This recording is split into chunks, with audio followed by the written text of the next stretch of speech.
Akazimisele ngokuxolisa kumnumzane Floyd Shivambu kuyena kaMonile uDuduzile Zuma osebhale incwadi exolisa ngezenzo zakhe kodwa elishiya ngaphandle igama lika Floyd Shivambu. Angiqale ngobingelela ngokwamukela le channel eMaswidi Mana Production obingelelayo umxolisi mfana kaDlomo. Mangabe uyaqala ukufika cela ukuthi uchaze isiqiniseko sokuthi uqofa subscribe maqoda le video ushaye like bese uyakhomenta kulolu daba namhlanje. Usegcine ngokuyibhala incwadi yesixoliso uDuduzile Zuma oyilunga leqembu lomkhonto wesizwe eyibhala nje emva kokuba athuke aphindeke adecilele phansi igama lika Floyd Shivambu ongu-SG waleli qembu lomkhonto wesizwe ezinkundleni zokuxhumana emva ke kokuba enzeke lesi senzo. Baba wakhe okungumnumzane Jacob Zuma noma kupresident waleli qembu uye ke wabhala incwadi emnxenxa noma ke emphoqa ukuthi ke akaxolise kuFloyd Shivambu kuyena kanye ke namalunga eqembu lomkhonto wesizwe. Kepha ke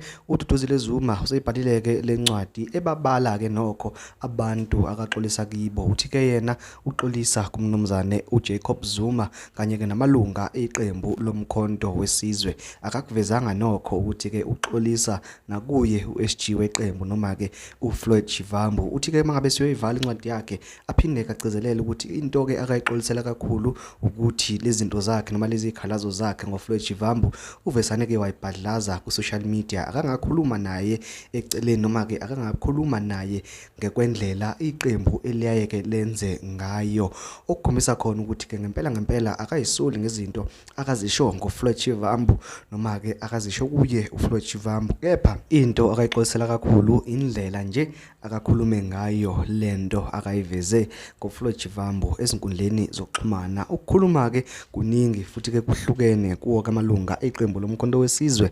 Abanye ke bathi ke kukhona into abayaziyo bona bobabili uFloyd Shivambu noDuduzile Zuma esibaxabanisile njengoba njengamanje esezomveza njengomuntu omubi ebantwini. Abanye ke bathi cha uDuduzile uphethwe ke kudelela ngoba nakho iqembu kuthiwa ke lingela baba wakhe. Bathi ke shuthi usithwalele khona lokho. Nganza kwethu ngicela ukuthi sihlangane ema comments ungitshele ukuthi ke wena ucabangani ngalokwenza kukaDuduzile Zuma. Ngiyabonga.